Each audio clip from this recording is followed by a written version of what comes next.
It's another edition of Checking In with Hein and Johnny, where the hosts bring in mystery topics that neither host knows anything about until the mics go hot and on the air. We are the show that keeps the host from talking about the weather and World War II 24 hours a day. Hey, Heine, man, what's on your mind? What's happening, Johnny? I see that you're out in the bright sunshine collecting this red. We are enjoying perfect 85-degree weather in Florida again this week because we're not insane. And we love camping where the weather is delightful. Where exactly in Florida? We are in a little bit of a cow town. It's between Ocala and Orlando. And so it does have a lot of like pony racing, horse training, and horse breeding. And kind of just close enough to have fun, but just remote enough to still be able to get to good restaurants. There's nothing better than after a hard day of watching horse breeding that you get to put down a good meal. Well, the one thing about it is it isn't springtime, so we didn't get to see any breeding as such. But we did get to see some delightful, I don't know what it's called. Maybe you know because you're a genius. It's where there's a dude sitting behind the horse racing around and he's sitting on his butt. That's what that's called? I'd rather just watch the breeding. Just give me the breeding, Johnny. I don't know. In my mind, I guess the dry humping also sounds good.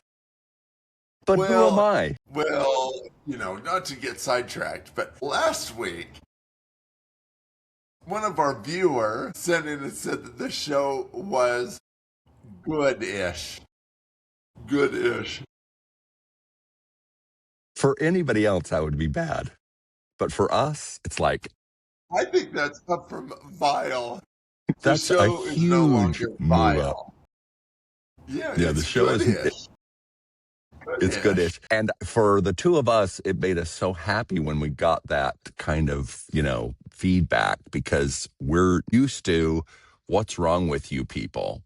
What's wrong with those two people? Well, have you had any, we saw you were out and about having fun the last couple of weeks. Have you had any delicious meals? Since the famous croque monsieur, clogging, Prince properties of French food and Gruyere cheese. How about you? Anything down there in horse breeding country? I did want to bait you a little bit with that question because I did go to the world famous Epcot and they have flown in buckwheat wheat from France. And in my mind, when someone says, do you want some buckwheat or do you want some brown bread? I'm usually, no, whole wheat bread is not cool. But this buckwheat was made into buckwheat crepes. And I was smart enough to not poo-poo it like a disgusting, dirty American. And I just said, bring on the buckwheat. And it was delicious. It was in a crepe and they meld the cheese and the egg together. And it's probably whatever fancy cheese you just said. And it was incredible. And so they're French restaurant. Usually I think buckwheat, that's breaking loose a croque monsieur. Maybe harder than some prunes, a bag of prunes. When I think of buckwheat, I think of Eddie Murphy on Saturday Night Live saying, okay, and those racist things that they wouldn't let him do now. But that's just me. Yeah. Have you had the chance to see F1 with the Smokin' Hot Smoke Show of Brad Pitt that is streaming for free now? Yes, I of course enjoyed that film on the big screen where I could see every bit of Brad and his Well, hunkiness. he has some very distinguished marks in his cheeks and forehead now that make him even more delicious. Like a little bit More like gritty. buckwheat back in the Yeah, day. okay. I did see another movie. This time it was a sequel, and it won't be getting any Oscars. Greenland 2. Have you watched any of the Gerard Butler movies where he saves the president and he saves the White House and he saves Utah and he saves Louisiana and then he saves his mom? Eagle has landed or fallen. Olympia had fallen. He goes and helps Olympia, Greece. Gerard Butler, he's kind of a hunky dude too. He's the old man's Brad Pitt. No, I'm still studying Roger Corman's work. But please do tell. Maybe we'll have Well, to go see that this Greenland, weekend. for everybody who no, no, don't go see Greenland 2 because you probably should watch Greenland 1 to understand. It's got the lady. Did you watch any of the Deadpool movies with Ryan Reynolds? Have you lost me? Yeah, here you are. You're back now. Greenland is it actual Greenland? Did they go to Greenland, to Thule and whatever the other major cities are in Greenland? I do not know anything about Greenland, and I think they went to Greenland to save their lives in the first one. It was a few years ago, and as you know, my brain is mush, so I can't remember anything past just last week. So in the first Greenland, comets destroy the Earth, and I think they go to Greenland, if memory serves. Now, And now, Greenland's getting the shrapnel. Go figure. they went back for more of the pickled herring. Is that a big Iceland and Greenland thing? You're a big sardines and pickled herring guy, aren't you? Yes, I wonder where in Greenland they grow the pickles for the pickled herring. It's just I don't. pickles. It's just in It's vinegar and salt and stuff like that. well done. That is exactly right. Well Have you had done. any of the Scandinavian delights like Luke fish? Luke, whatever that crap is. I have never heard of or eaten anything that's that fishy. I spent several months in New Zealand and was force fed fish with a tube and a funnel. And so my fish experience has been ruined since that time. So I no, I don't. Yeah, New Zealand would be great for fish. There's tons of it. In fact, if you love lamb and fish, you can eat as much as your body will consume without dying. There is mass quantities of sheep and fish there. Lovely Mhm. area. Yes, the Pacific. Lovely place. If I could afford it, I would take my camper there, but I can't afford the toll. Well, so we've got the North Atlantic. What else? Haddock? Could they be raising in No, Greenland? that like tilapia, Musk clownfish. ox. I do not know any fish names. How You know about so many how about fish names. do they eat blubber? Go out Oh, and like blast the elephant seals and then just blubber. oh, ooh. Have you ever had blubber? Where would I get my hands on some good blubber? Well, No. see, there's a twinkle in your eye, so it makes me think there's a chance you were like at some remote area in New Mexico where they were selling out of a red wagon blubber, and you Locally were like, grown blubber. Ooh, blubber, the most delicious. Your eyes light up when someone talks about some freakish item to eat. Yeah, But that's what I love about yeah. you. So when you go out and So maybe you anyway, in do, Greenland maybe you too, don't, they go to France to get out of Greenland, or and eat they're on French their way food. to Italy and they happen to pass through France.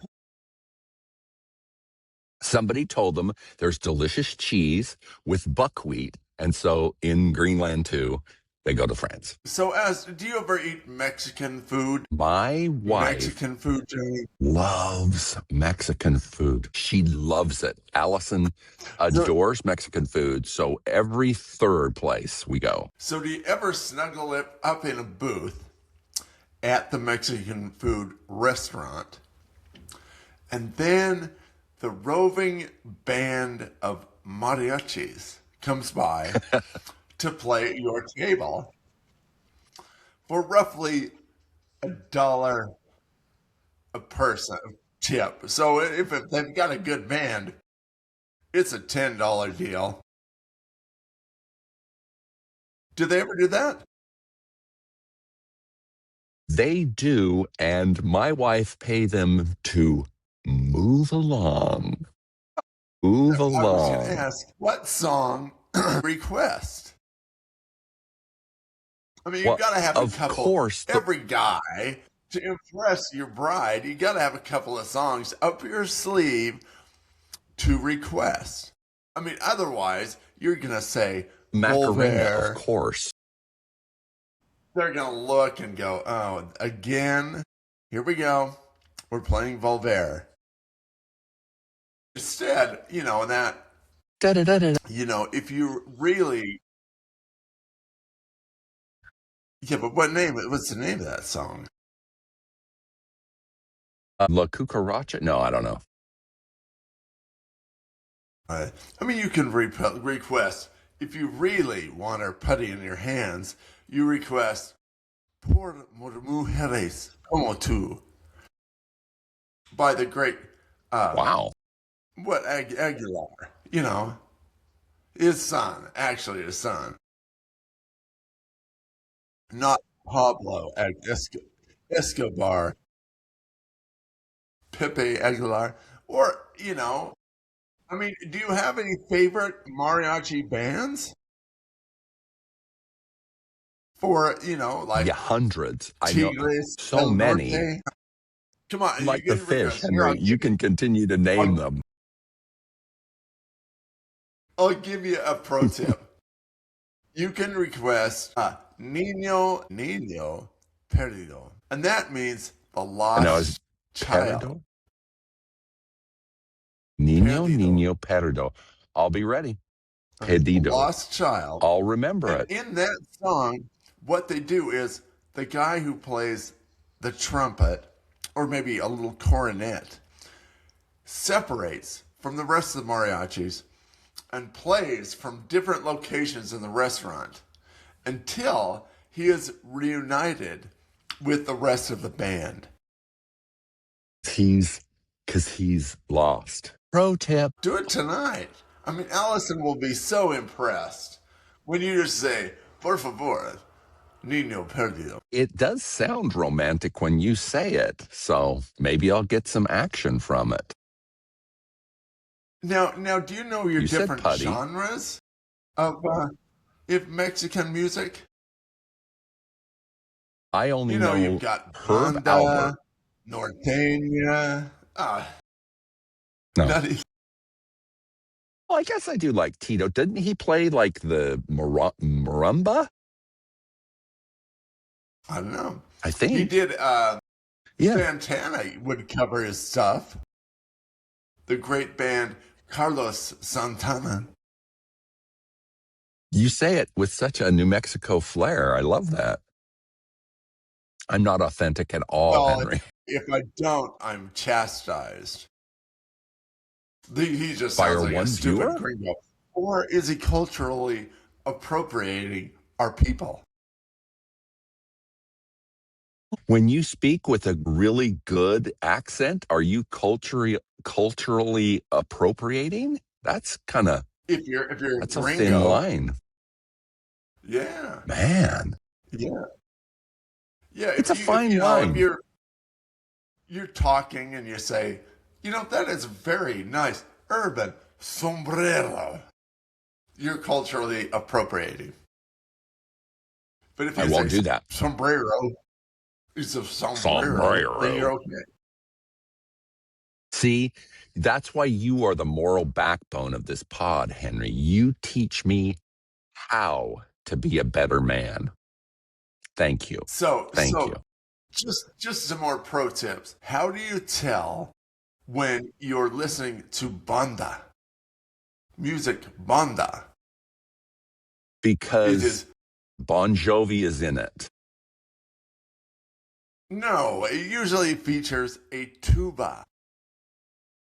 Hence the Bonda. Then That's when cool. you are what That's when you cool. are I listening like tuba. to Norteña, what do you think's in there? I would say Music probably Norteña. they would probably have a Norcross dryer and dishwasher match, and they are sitting on it playing. Well, Babe, baby. you're on the cusp. You're very close. But usually, I think I usually tune in to the accordion in the band. There's an accordion. I love that. I don't mind an accordion. You know, So, what you've been explaining is so intricate, it's made it so I do appreciate it a little more because I didn't even know tubas were involved in mariachi. Or I well, guess I they're knew not. They're accordions were. banda. They're banda. It's a different kind of music. It's a different genre. You probably, they're probably at least at the Mexicans restaurants I go to, rarely a tuba player wanders in with this big It's giant. loud. Well, and see, did the was the accordion invented in Mexico? Well, Eastern Europe, and then the Eastern Europeans came across America, and then had their accordions culturally appropriated by the local Spanish bands. Have you ever been addicted to anything, caffeine or the booze, anything like that, Heine? I leave a pretty straight.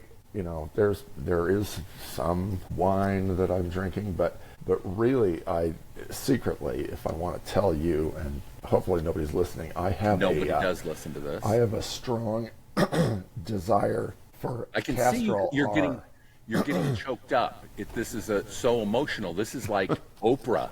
This is like Barbara Streisand because you're emoting right now because of the topic. The other day, I was slicing, the potatoes up for the holiday feasts, and I was gripping the potatoes while I chopped, and then I noticed that just the effervescence of Castrol Type R oil was seeping from underneath my fingernails and into the potatoes. And I said, that is that magic flavor that we're getting. I mean, are you watching your thermometer? I'm over the age of 78, so all I think about is weather. I get scared by weather. It's it doesn't help so watching the cold. Weather Channel. Our handicapped streaking event was canceled. Oh, that's everybody's New Year's favorite. Have you ever done a polar plunge like all these crazy people do that are on the news? Oh, they just finished the Maryland Polar Plunge for Special Olympics. Nice. Have you done one, Henry? Yes. One day I got in the shower and accidentally turned on the cold. Well, that totally counts. Dave, have you ever done a polar plunge? I remember Camp Steiner up in the Uinta Mountains for summer camp. Pretty polar. There was ice along the edges in the middle of July, so it was pretty much to certify for your swimming so you could get in the canoes and the rowboats. Yeah. It's funny, that memory pops up something in my mind. I do remember getting certified for canoeing, and like you say, it was unbelievably cold river water. But, man. I suppose now this happened longer than a while ago. Oh, yes. But I Now, remember... let's critique. Chris has told you you are not allowed to speak about anything that hasn't happened longer than 2 days. Just to preface this, so we are breaking Chris's rule. This could be a repeat. But I remember driving my my tricycle and wiping out in the puddle at the end of the driveway, which was large, and I would consider that a polar plunge. I would too. That officially, your other one did not qualify, but that was a polar plunge. I think it was during the time of Evel Knievel, and so I was inspired. I was going to actually fly my tricycle over the water feature filled with chunks of ice, but I did not. Feature. The water feature. Were you the crazy, idiotic people that I was, constantly building jumps to go on my bike with? Dave, did you ever build jumps? I did not. I never did a jump. I used to try to up on the ski slopes though. We would pack snow on the middle of a run in the middle of the public ski areas, and a bunch of us would get together and try to create a little jump. And Sweet. it was usually always disastrous. So I'm the only one that was an idiot that like constantly put wood together and tried to do jumps. Oh man. Keep your on the ground. Yeah. You don't need to, Wow. I was Evel Knievel? What happened to him? It was just the thrill of it. And then one time we did create a tiny little jump, and then we got the extended forks, and I tried to do the bike with the extended forks, and it just bent those things, of course, just crushed them into the asphalt. Oh, well. One day, Dave came home, and I was using 2 skates on a go-kart that I had created. And he's like, those skates you're not going to be able to get much going. So he took the wheels off my dad's barbecue and helped me put them on there. Dad was a little unhappy when the barbecue sat like this for the rest of time. John, what'd you do with those wheels? Dave did it. Was it one of those big round barbecues with a hand crank for up and lowering? Yeah. So they were really good wheels. And you always squirted that liquid crap all over it to get the things to light so everything tasted like napalm. It's like, I love the smell of napalm on my ribs. Do you still use charcoal briquettes on your barbecue, Henry? No, well, yeah, sometimes when the trigger's busted. Yeah. It seems like always.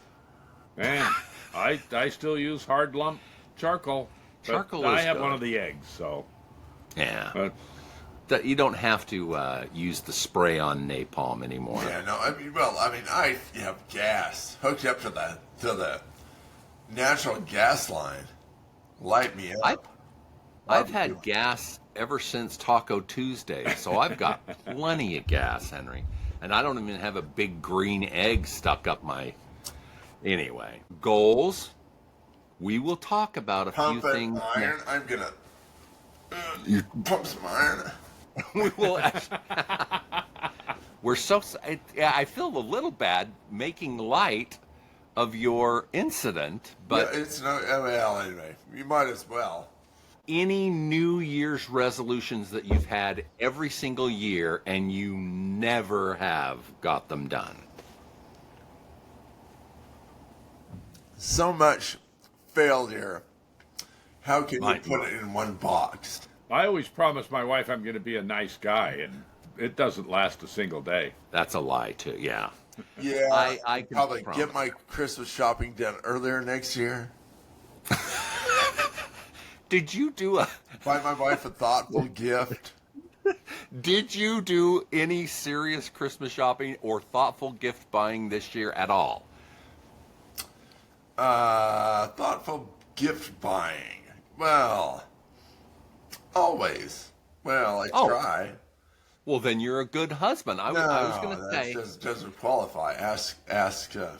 Ask our viewer. I can honestly say I don't think I've done like in the movies Christmas shopping in years.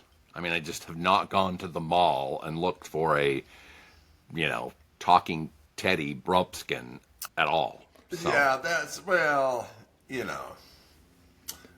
after you drive around all over town looking for Teddy Roughskins or whoever that was.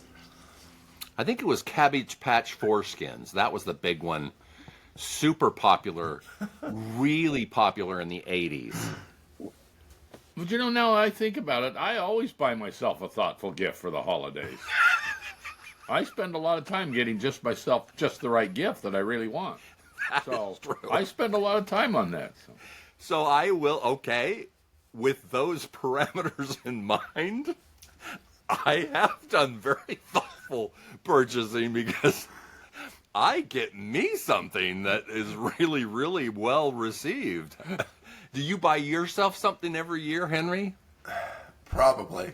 Not at Christmas time. Yeah, throughout the year. Yeah. Yeah, I don't know, yeah. Dudes are good at just buying what they want. This year, it was, give me some new socks. Nice. A nice, comfortable blanket to hide under. Nice, cozy blankie. Electronic arm. Do any of us swear by the new fancy compression socks for old people? Here, Johnny. Love You them. get a compression glove. Anything keeps the swelling down. Nice. Wow. How about you, Dave? Have you been enjoying the compressions? I stick something on my head to keep my head from swelling, but I don't think it's work. I don't think it's a sock, and it doesn't work. It's not effective. The arrogance is unmeasured. I know people who love the compression stuff. I know folks that love the copper-lined compression stuff.